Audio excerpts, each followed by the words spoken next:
Now we go back to cinema and we go to Hatching. And now, Hatching, this is a film that Shaun wanted to speak about last week, but I know that you and Sharon saw it together We at did. a previous screening, and I was like, no, let's put this That's, one off and let's yeah, let Sharon come in and let's talk about Hatching. that's what I As wanted because Sharon would be able to put this much better than I would. Yeah, yeah, and this was unweirdly when you said you watched Hatching. I'd never heard of it until that day, and I'd just seen a trailer for it the same day that you said you'd watched it, and th- all I can say is that this trailer looked weird. So Sean, tell me, was I right? Is this film weird? Yeah, it's pretty weird. I think it's pretty weird. I think Sharon would probably be able to be more eloquent when she's telling the actual story. So I don't know. I'll let Sharon sort of explain it because I think she's much better explain it, and then I can give my reactions. Okay, this is set. Well, just to explain how we came about seeing it. They do secret screenings at the cinema near where we live. So you go in and you don't know what you're going to see, and until it basically starts. Yeah, And so I was thinking, oh no, please don't be animation. Please don't be animation. Please don't be animation. Animation. Yeah. And I was thinking. It's funny enough. I was thinking, oh, I bet I know what this is. I bet I know what this is. I bet I know what this is. It was, but yeah. So, And so when and the it wasn't. screen when the screen starts, so all the audience don't know what they're going to get. Mm. So yeah, when the screen starts, it suddenly comes up, Hatching, 15 scenes of violence, scenes of gore, scenes of blah blah blah blah, and then instantly some people got up and said, "Oh no, I'm not watching that." And they left. And then another bunch went about 10 minutes into the But film. 10 minutes in, because it's a film set and entirely in Finnish. It's a Mm. film from Finland. So as yes, soon as it was like subtitles, and people went, "No, I'm not watching subtitles." I said, "I'm off." And then as it had then you immediately become aware this is not going to be a conventional film. There's a degree of oddness, and then yes. another people left. So Yeah. we were able What? to then choose our seats because the Yeah. the whole row we were going to sit on was empty. We were like, "We're just going to sit there now." Yeah, it was brilliant. That was we liked that. I think people thought we were going to leave, and then we sort of wandered down, and then we just sat down. So So was the cinema kind of full? it was There's there was quite a few in. yeah, it was quite a few people Okay, cool, good. Well, at least to begin with. at least To begin with, and then about 15, but I'd say about at least 15 people got up and left. Yeah. Yeah, Within the first quarter of an hour. So basically, that's setting the scene. So it's a bit of an unsettled start to the film, but it's a film set in Finland, and you see a girl. Um, she is the main character, and she is a gymnast. She has been shaped and molded into becoming the perfect gymnast. And we then find out as the film progresses that basically this is not her own dream. This is the dream of her mother, who has ambitions that her daughter is going to become a champion come what may. She is going to become a champion. And all of her own frustrations and fears and desires have been funneled into her daughter. yeah, And her mum has got her own channel where basically she portrays like the perfect Finnish life. It's called something like Happiness or Happiness Every Day, or I can't or remember like a YouTube channel. Yeah. her own YouTube channel Okay, where yeah, she films her daughter doing gymnasts. Everything is perfect. She has a loving husband. She has this beautiful daughter who looks just like her little mini me, and then she has a little boy. And so she has this perfect family, and she has this perfect life. And then the more you see, you begin to see cracks almost straight away, because at one scene you see this bird flies into the room, and it's not a spoiler, but at the very beginning, they catch this bird, and they think, oh, they're going to catch the bird, and then they're going to like release it. But the mother catches the bird and then wrings its neck, basically. So you know within the first couple of minutes that this is not. this ain't that kind of movie. Give it yeah. And so it's unsettling. And then when the girl goes exploring, she finds. I'm not going to go on about the bird, No. but she finds basically an egg that she believes that this bird, the one that got in the house and was killed by the mum, has left an egg. So when you first see her find this egg, you think, oh, I hope she's not going to smash it or anything. But then she decides that as the mother bird is dead, she's now going to take the egg and she's going to care for it. And it turns out that this is not an ordinary egg, that as she looks after it, it starts to grow, and it starts off the size of like a pigeon's egg, and Yeah, then it grows to like the size of an ostrich, and then it just basically it grows. Huge. And then it and then she basically pours into this egg all her fears, all her emotions. She cares for it, she hides it, she protects it. But when she's upset, she cries into it, and this egg absorbed all of everything that goes All into her it. emotions, yeah. All her emotions, but it gets sucked into this egg, and then it starts to grow to monstrous proportions, and then basically it hatches. And what it hatches is what we then follow the story through the rest of the film. What has hatched out of this egg? Oh, okay, cool. Thank you very much, Sharon. That was brilliant. Sharon, that was synopsis. so good. Synopsis by Sharon. And Yeah.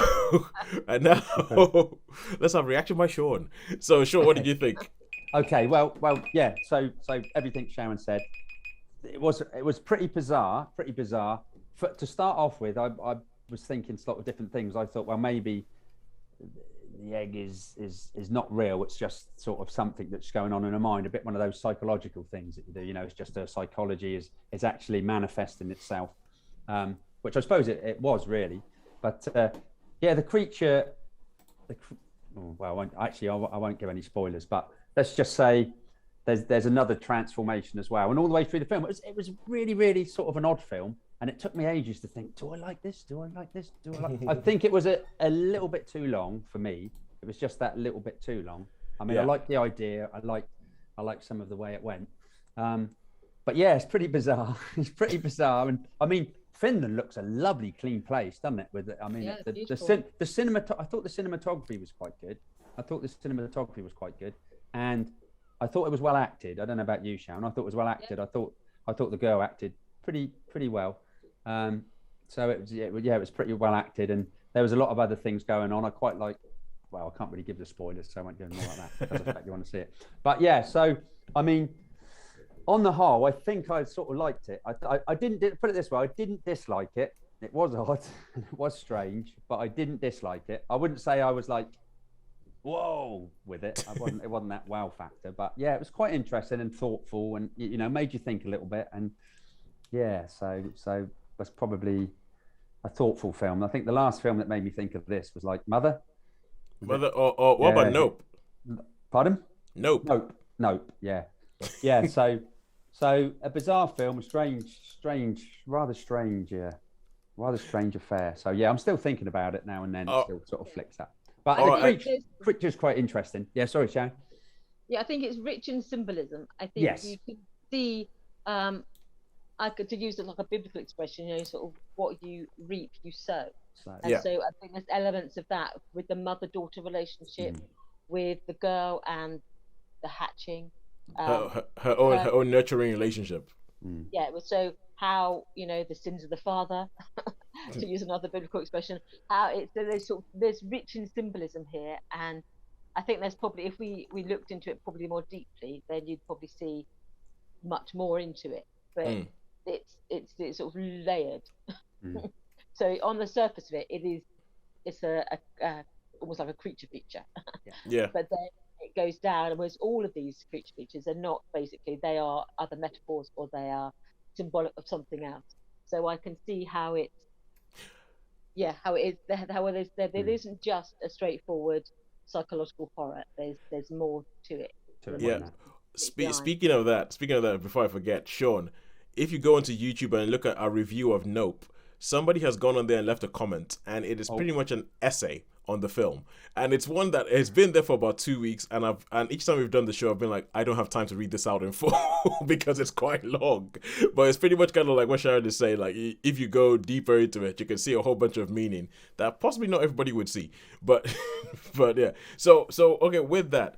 Because I saw the trailer for this, and what you guys were saying about the cinematography, because I saw the trailer for this, and this trailer is wordless. There's no word spoken in it. But everything about this trailer, I was like, I don't think this is Hollywood. I don't think this is English. I don't think this film is in English. And it was good to know that was backed up and everything. But even the trailer with no words in it got the whole thing of this is unsettling across to you. It's just it's like everything is, you were talking about it looking like a clean place. It looked really, really clean, but like too clean. Like the trailer, the cinema, it looks intriguing. It looks intriguing, and even though I'm not a big horror fan, it's a film that because it's Scandinavian, and I always feel like if a film is made in Scandinavia, something weird's gonna come out of that, and something interesting is gonna come out of that. But how many stars would you give it? For me, I would probably just give it a 3 because I just found it a little bit too long. I mean, I like the ideas and that, and I didn't, as I say, I didn't dislike it, and it was a very thoughtful film. So they'd probably give this one a 3, I think, for me. Yeah, I'm torn between between a 3 and a 4 because I like that. I like the look of it. It reminded me in some ways of the look about Let the Right One In. Yes. Oh yeah. That sort of northern, unsettling. There's sort of ancient things creeping in but you get that feeling that scratch the surface and there's something almost pagan underneath there. But you get that feeling because I do like sort of Scandi stuff, and I do like Tove Jansson, who wrote the Moomin books. And people think of the Moomins as being like these really sweet, cuddly children things, but when you read them, they have got these dark undercurrents to them. And when you read Tove Jansson's adult books, there's this tone underneath them. So I think there's like this part of that Finnish psyche is that civilization, there is a bit of a veneer in some areas, and that you scratch underneath it, and you have got these dark. There's a dark past there. Yeah, well, I can totally, I can identify with that. I mean, if you're seeing this on video, you can see what the room I'm in looks like, and this is how I live my life when I'm allowed. So I always, whenever anything is like really clean and spick and span, I am immediately suspicious, and I am like, nope, that's unnatural. That doesn't look right. So okay, so cool. So we have between a 3 and a 4. So I'll have to give it like a 3.5. Yeah. All right. Cool. We have a 3.5 there for Hatching.